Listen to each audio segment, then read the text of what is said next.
Hey Detroiters, today's Wednesday, March 26th, 2014, and I decided to do something different because I finally figured out technology. I'm actually going to play a game while I talk to you about my topic for today. And right now I'm playing Crush the Castle, which is essentially the game that Angry Birds ripped off when they were looking for ideas for a game. And I think this is much more fun because there's like blood and you actually get to kill people, so I will be playing Crush the Castle. I wanted to play FIFA, but my iPad is too old to sync with my computer, and I can't get FIFA to download on my phone. So we're going to play Crush the Castle instead. And I want to talk to you today about something that is a little bit personal, and that is depression and therapy and some stuff that I've experienced in the last couple years. So I haven't really talked to a lot of you about this issue, but I have been to therapy a couple times and have shown classic symptoms of depression in various points in my adult life and probably my teenage life. Oh, I gotta kill those two guys under there.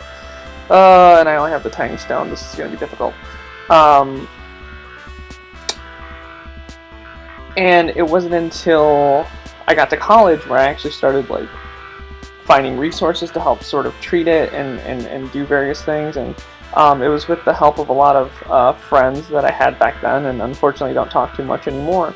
But it was through the help of those people that I decided to pursue therapy as something, as a method of treating my depression.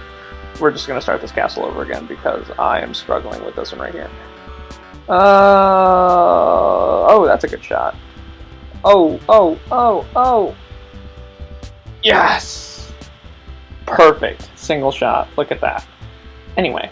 But as I got out of college, it sort of got worse, and teaching definitely didn't help because, as most of you know, I was in kind of a crappy position with my teaching career, and it didn't really make me feel very good. It got to the point where, during the second year of teaching, I was pretty much drinking every night.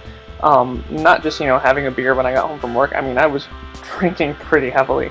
Another perfect castle right there, by the way. And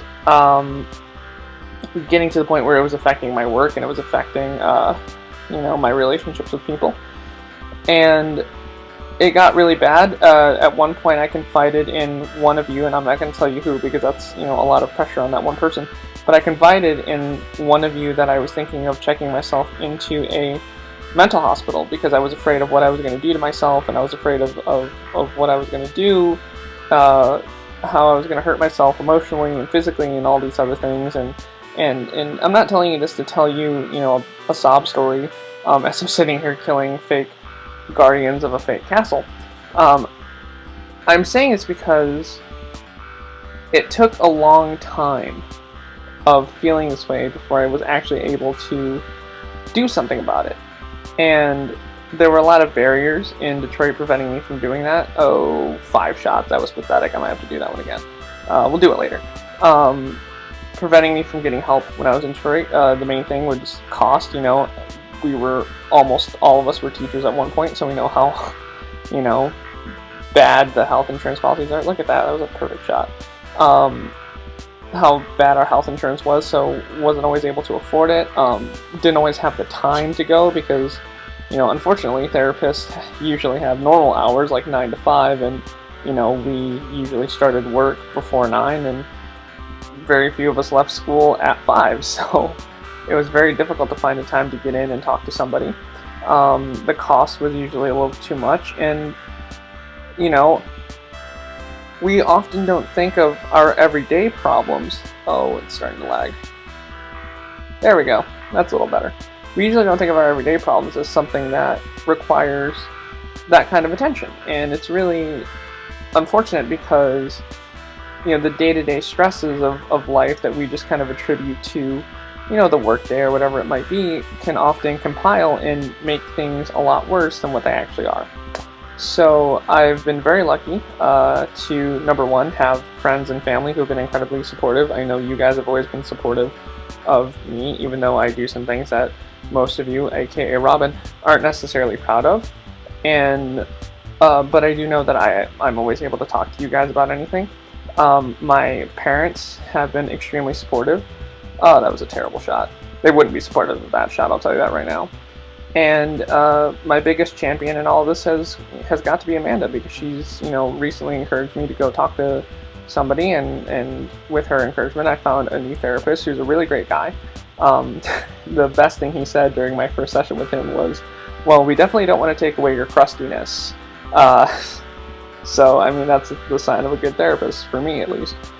And I have my good days. I have my not so good days. Last week there were some not good days, but this week, things are looking a lot better, and I have a lot of people to thank for that. So I guess the moral of the story is, don't be afraid to get help, don't be afraid to talk to people, and don't be afraid to rely on your support services. 3 shots, that was pathetic. Now, the one thing I do want to say, and this is not only for you guys, but anybody who happens to stumble upon this video, because I, for some reason, I'm starting to develop a small internet following outside of you guys.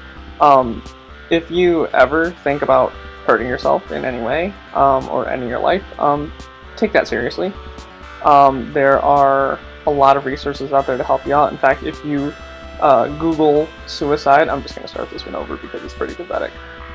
If you Google suicide, the first thing that comes up is the National Suicide Hotline, and I've had mixed experiences with them. I know a lot of people who have had mixed experiences with them, but it's good to at least talk to somebody and get your feelings out there, and so you're aware of how you're feeling completely, and just rely on the people around you to help you out. So this was a little bit of a deep topic, which is probably why I was talking about it while playing a game that involves throwing stones at royalty. I'm gonna wait until I crush this castle. Oh, look at that! Genius! I'm usually better at this game. I should have had that in one shot. Oh well. But that's what I wanted to say to you guys this week. So good luck to those of you going to trivia this week, and I will see all of you next week.